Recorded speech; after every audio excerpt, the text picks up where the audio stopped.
Nate, why don't you tell us a little bit about yourself? Kind of just go run through an introduction. We'll go there.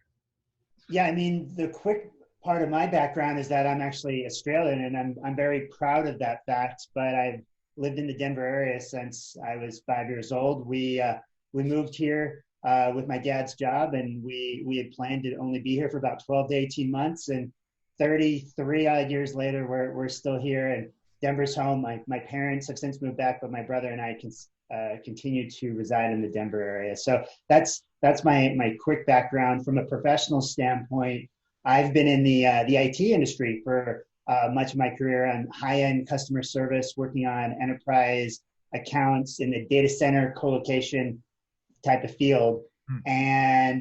But as my side gig for a good 10, 11 years, I've been honestly obsessed with real estate and real estate investing, also on the Airbnb side, and just looking at multiple strategies for creating equity through home ownership. And I've looked at it in a variety of ways, and I'm still a big believer in the traditional way.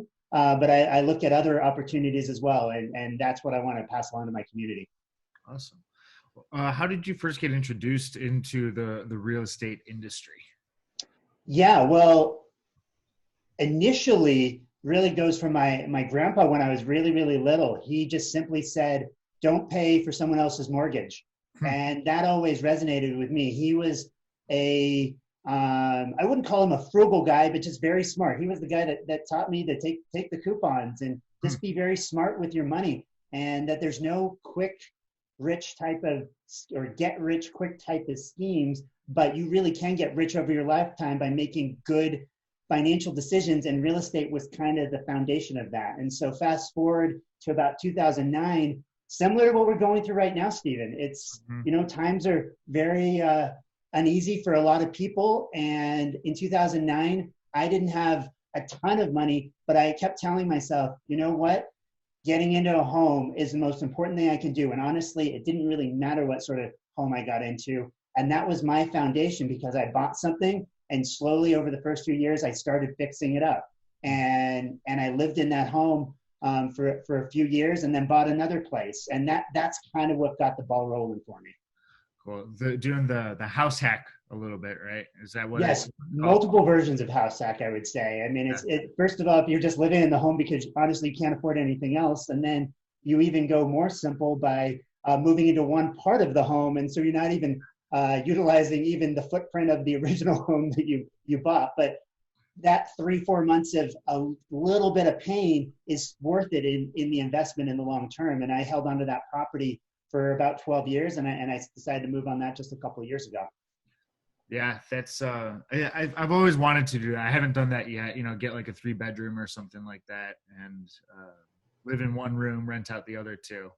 As a younger single guy, Yeah. I can get away with that. It gets tougher and tougher as you get a little older. That's why I've tried to employ other strategies that even work for families and people that just don't necessarily want to always do work on their home. I mean, we love to see these home improvement shows, and they're very buzzworthy. And if you have all the right pieces, that is another great strategy, and that's a strategy that I enjoy talking to potential home buyers about. But I try to mix technology with the current state of traditional real estate investing, or in traditional real estate home buying for that matter. What are the right pieces for the investment side, do you think? What do people kind of need to put together to buy an investment property? Well, would you also be referencing another property, or just buying a single property to start with? I think that's important to understand if this is the home you're planning to live in, or if this is truly an investment as a secondary purchase.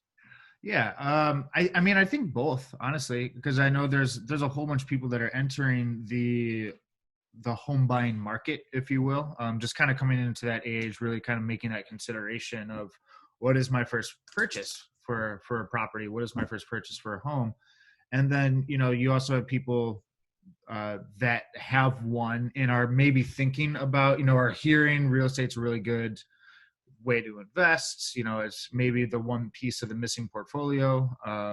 So they're making that consideration of investing into housing for a rental property. So I think definitely two different sides that can definitely be of value. Yeah, and I think the first way I would answer it, look, we can turn on the TV, we can go on social media, we can go on so many platforms, and we see these get rich quick schemes type of thing. And that's why I used that word a little earlier. Look, real estate is very, very smart, but I believe that it's a long-term hold philosophy. Now, I'm not playing a lot of the flip game. That's a totally different marketplace. And so I'm looking at ways to hold something for quite a few years. Now, not to say that you can't sell it in 5 or 8 years if your situation changes or you find something that is a little bit more better suited to your lifestyle. And that's why I like to talk about multiple strategies and what that could look like. But honestly, this is not a quick 6 months, 12-month plan. This is usually a 3 to 5 year plan, kind of on the minimum side.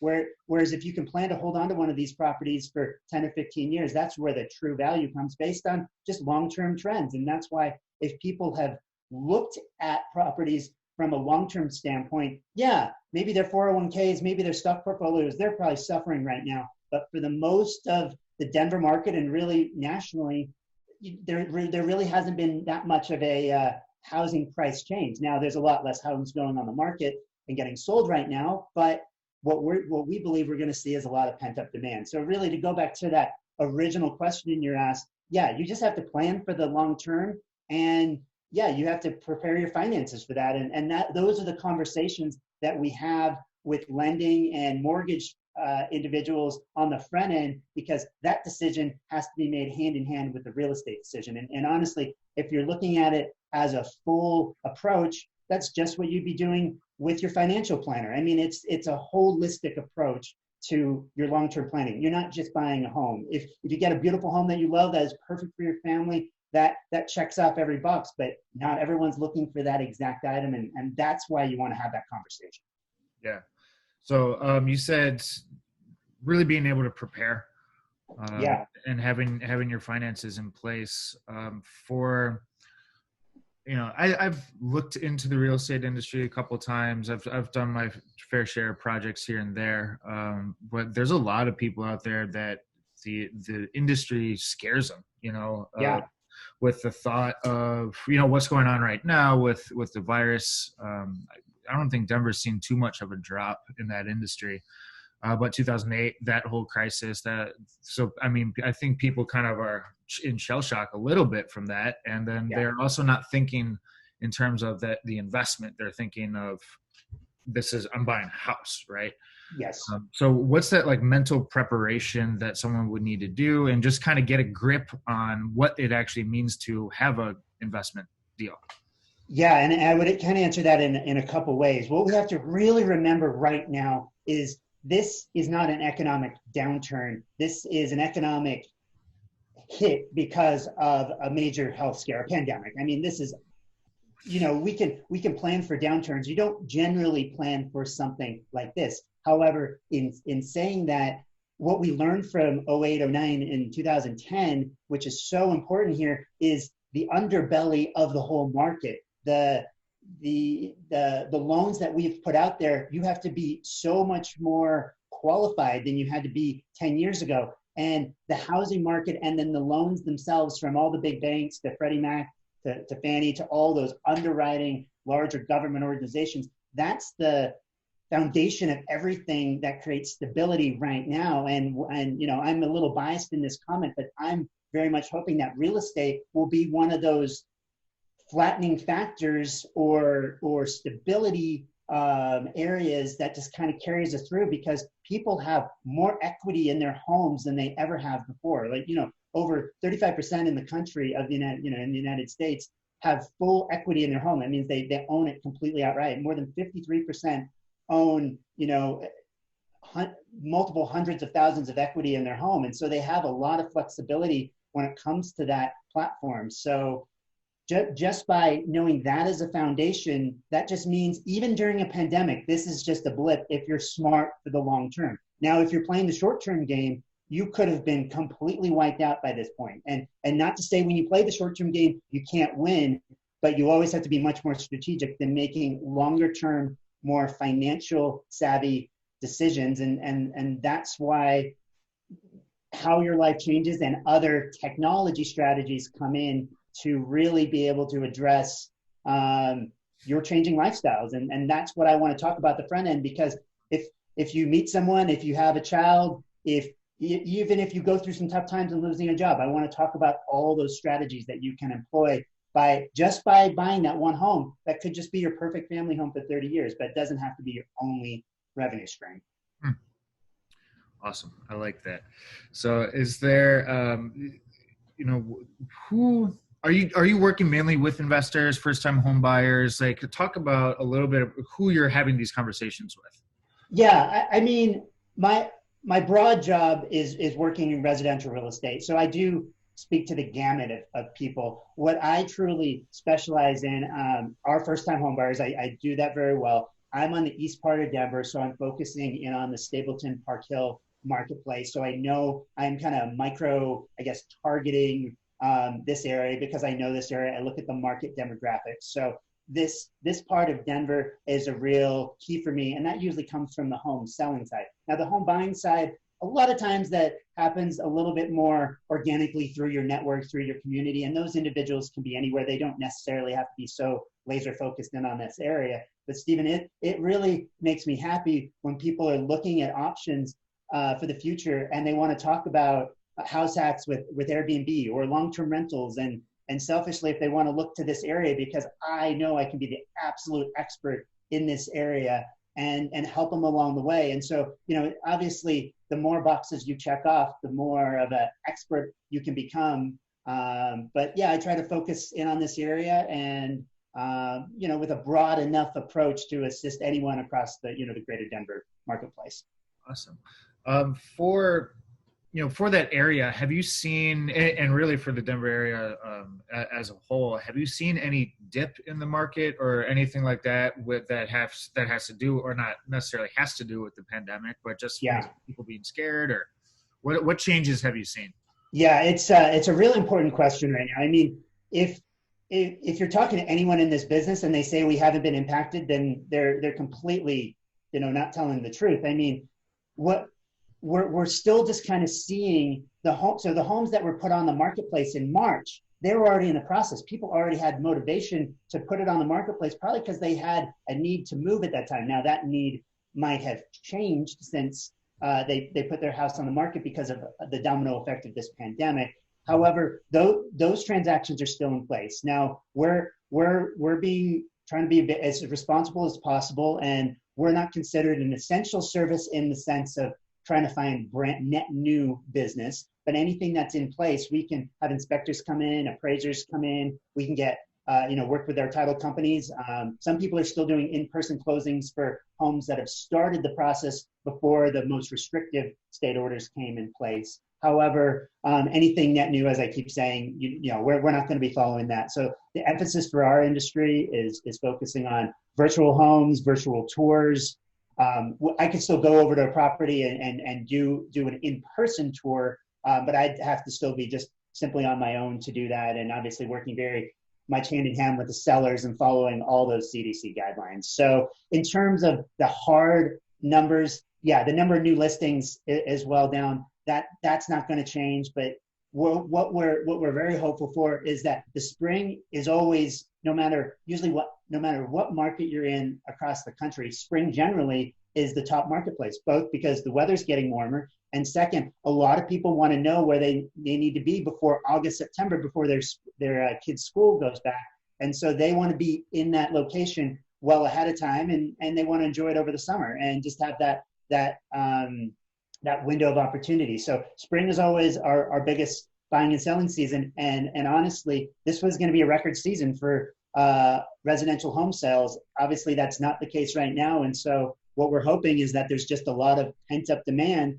And once people start getting a little bit more optimistic about both their own personal situation, and they still have the need to continue on with decisions that they would have done anyway before the pandemic, we're hoping we do in 9 months what maybe we should have done in 12 months. But, a lot to be seen with the current climate out there, but we're all hopeful that we're starting to get to the back end of this.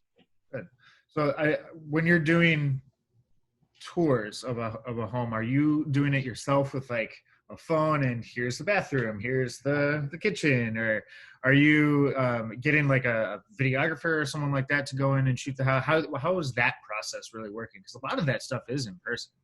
Yeah, absolutely. Yeah. And honestly, coming from technology, it's an opportunity for me to say, all right, how can I use my background? Because I feel like, not that some of the techniques are dated, but there's a lot of competition out there. I'd be lying if you're not looking at some of these online platforms. And to address your question, that's where this industry need to go anyway. And honestly, this current climate has kind of forced us to pivot a lot faster than we probably would have, because we were just kind of doing a lot of these techniques in just traditional means. And so a lot of the virtual tours, when I say a virtual tour, that's usually a professional photographer going through with all his latest and greatest equipment, both taking still photos and then doing other types of videos or multiple still photos, so you can kind of get that the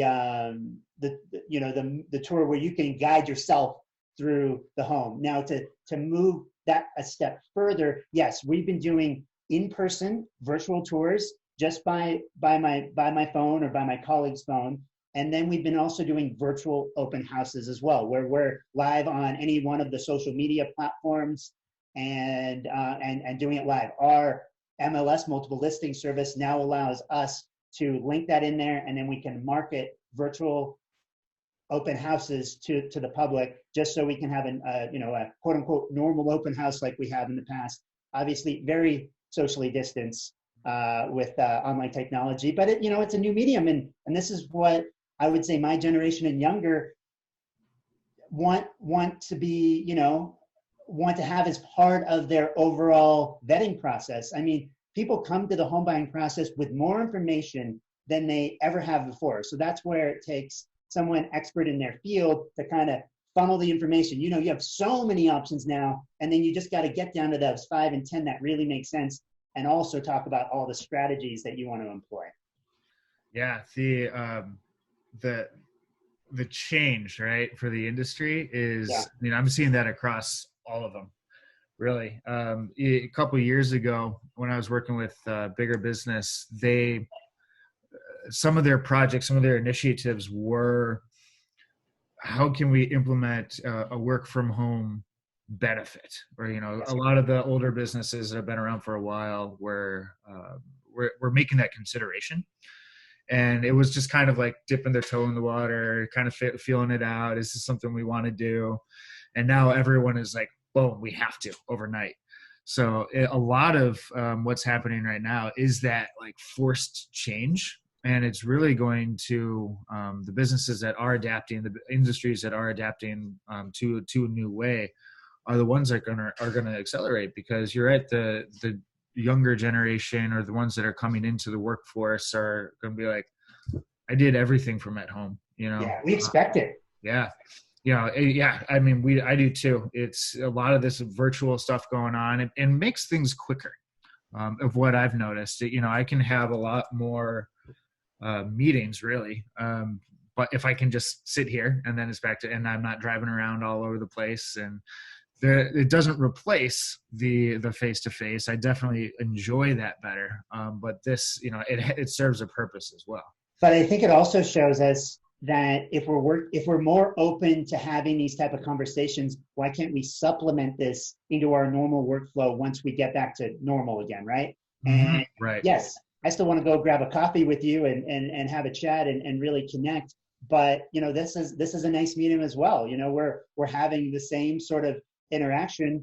And I'm sorry I didn't support my local coffee shop, but to your point, much more efficient for the day. And I think those companies that have been so absolute on not offering it, at least approaching the mindset that this is part of a flexibility option, and people can be just, if not more productive. I think that's our key going forward. And I think that's going to be a benefit that is caused from this work from home order. Mm-hmm.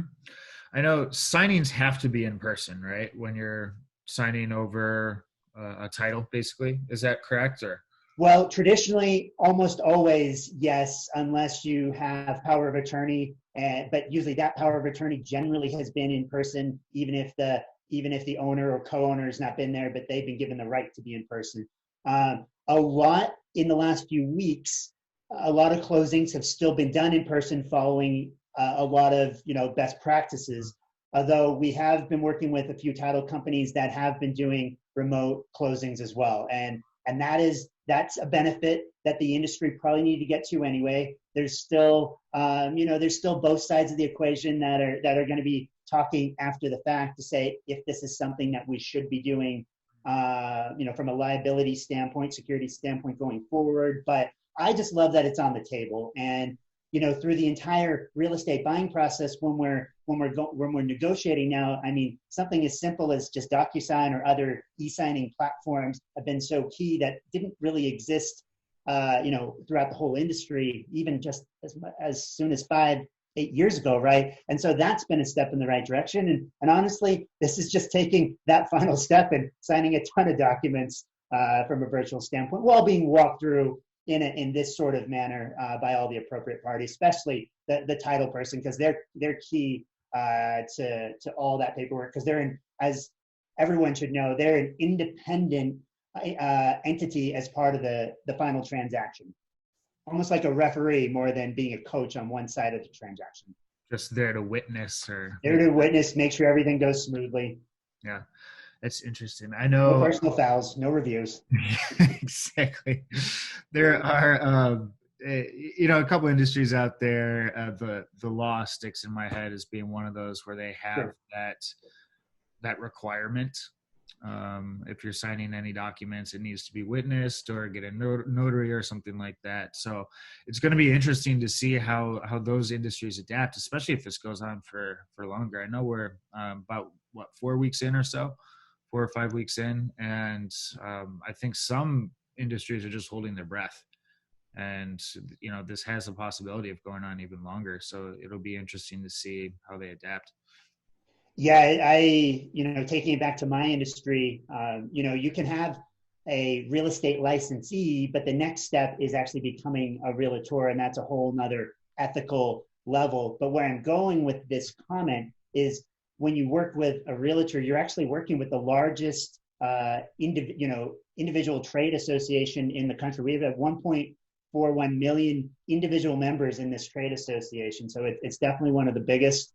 And to your point, I think it's one of those, you kind of have a little bit of your traditional hat on, and the whole industry's had to look at the climate differently, and that's where I think a lot of benefits are going to come from this. Mm-hmm. Yeah, I'm a big fan of change, and that's going to be a good. I see this as, for businesses that are coming out of it, as a positive thing in a way, for being able to be innovative. That entrepreneurial spirit, really being able to be a problem solver, and we're going to see some pretty cool things coming out of this, I think, in different ways for it to function and to do business. Yeah, I mean, I think you hit the nail on the head right there. I mean, you feel like, from, especially in any size company, but especially the small and medium-sized businesses, you have these wants out there, you have these projects, and you have these timelines. And then all of a sudden, something like this comes along, and this is not really a want anymore. It is an absolute need. And maybe if you don't take those actions, maybe you don't survive this, or you're just going to be years behind the curve of where you need to be. And so I'm hoping, as you just said, with those most entrepreneurial people, once they've taken those steps, hopefully they've got a business model that's in place that actually puts them in a better position. Yes, there might be pieces that need to be ironed out, but if you're resourceful, I like to think you can come out on top of this. Yeah, I think so too. From what I do of working with small businesses and the owners of those, there's been some really cool innovation. A lot of people have been working on their processes, really kind of understanding what that is, and then figuring out, do they have the right people to move into the next phase of their business in that next stage? So it's cool to see, I think. Yeah, this is not about technology. It's also about the people that will support the technology and the ideas that you have going forward. And you're a perfect example of talking to a large swath of businesses that are having to change their ways, and just the feedback you're getting from all the stakeholders that you're talking to is probably invaluable at this point. Mm-hmm. Yeah, it's been fun, stressful, and a lot of stuff going on, but fun, in a certain way, right? It's problem solving, and that's what we like to do. So it's good that way. So I think I have one last question for you here. I know you go in a couple different areas, from that long-term first home buyer buying the family house to investments and that sort of thing. Are you seeing any differences within those industries? And I say industries is just to separate those two things out. But anything that is impacting one and maybe not the other, from like a rental short term or situation there versus like that longer term play. Yeah, I mean the main thing right now is that when there's a stay-at-home order, travel very much suffers. Obviously, we're seeing it from the airline industries, and we've seen updates from a few of the major carriers that they're going to continue to need bailouts, and they're already cutting their flights all the way through some of them through June. So obviously, the trickle down effect of that stay home is that the Airbnb is a huge part of the travel industry, and so those individuals that are doubling down on Airbnb and other platforms like VRBO, yes, they're completely suffering. Mm-hmm. But where my clients are still okay in mass is that most people are buying properties with the option to pivot. And what I mean by that is that if they were doing short term, they can move it to what I like to call like an executive rental, which I generally say is about a 2 to 3 month, usually fully furnished, because you already have the furniture in there for short-term rental. You just kind of migrate it to a different platform, and you kind of bring in another type of class. And sometimes that might not work based on this current situation. Sometimes people need a roof over their head and they're just local to the market. And so, yes, you might be taking a big month over month pay hit, but then you have to look at long-term options. And so when you're just not in one particular sector, I think that's the biggest piece. And so, yeah, when it comes to home buyers, they're mostly on pause right now. But as I said earlier, the pent-up demand, I feel pretty strongly will come back, and it's all about having those additional strategies for the future. And to answer the other part of your question, as an example, with the first-time home buyers, if they didn't lose a job, they will be in a good position because interest rates are going to continue to be historically low. I've been on some calls with some lenders. Questions have been coming up about will there be other first-time home buyer stimulus incentives like we saw in 2009 and 2010. That's yet to be seen, but with interest rates so low, getting a starter home once we get out of this will be better than ever. And there's still plenty of FHA options and other government-supported initiatives that loan companies can go that direction. And so that's why, honestly, even before talking like someone like me, we want to get that lender and mortgage individual in, because this has to be a holistic conversation. This isn't just buying a single property. This is about looking at your financial health for the long term. So you're bringing in the lender basically into the conversation when you're starting to engage with someone right away. It's not just you all the time. Yeah, absolutely. And that's part of the education process. I mean, especially if you haven't done it before, you wouldn't know. You said, I want to buy a home. You've looked on the online platforms, you get excited about a few certain features, and then you want to go. But okay, we got to take quite a few steps back there and plan this out. And that's why, honestly, 2 or 3 months before we even start looking at actual properties, I want to have that holistic conversation. And even if they don't go with me, I want to be able to advise on the whole process and just give them a big picture. And if we give them the big picture, then that individual or family is going to make the best decision for themselves, because they will know who they need to work with, and then just give them a few gotchas along the way that I've learned over the years, and that plenty of my peers have also taught me. Cool, Nate. How would, if I was looking to buy a home, Yeah. either rental property or first time family buy. How would I get a hold of you? What would be some initial steps that you would recommend for me to take? Sure. I mean, I'm on all the social media platforms Good. from Facebook to Instagram. I have my corporate website, but yeah, I mean, text, call, any way possible. I think we have a multitude of ways to get a hold of each other. Mhm. It's probably even doubled down during these efforts in our virtual times that there's almost probably too many ways to connect. But yeah, just reach out to me and we'll get the process started. I'm in the Park Hill, Stapleton part of Denver, working for Roet Realty. And if it comes to a first-time home buyer or Airbnb options, or even if you're just still in your home and you just need to talk some strategy and you're not looking to buy or sell, I mean, that's still a great conversation to have, even if it's not a step you're going to take right now. It just gives you options for the future to make sure you're compliant with all the rules and regulations. So you're being a resource for everyone, which Absolutely. I mean, that's the best thing we can be. yeah. We all are kind of in this preserve mode right now, and this is not a time to be trying to push anyone into any service or product that they don't need. It's all about making sure your community is in a good spot, and information's power right now. And if you can stock up on this information and make some good decisions for the future, then I've done my job. Awesome. Cool. That's great. There's from that first time home buyer standpoint, is would you recommend to buy right now? How are the rates looking, I guess?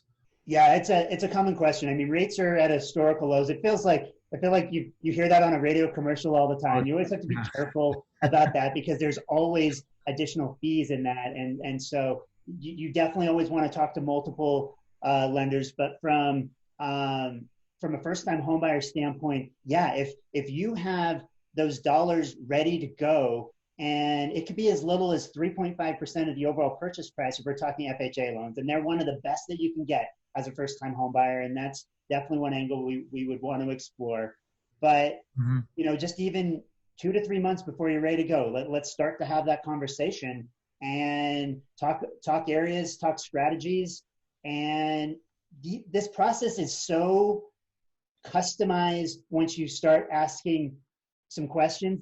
There's no one size fits all, and honestly, that's what is great about my job, because every day I'm talking to people that are in completely different situation. Even if they're first time home buyers, one first time home buyer is not the same as the next, and how one person looks at real estate is very different than other person looks like as real estate, and how they look at lifestyle choices is very different. And yeah, it's just like we're doing as business right now. We want to look at that 3 and 5 year plan. That's the conversation I want to have with my clients or prospective clients, is that what does that 3, 5, and 15 year plan look like if you have that in mind?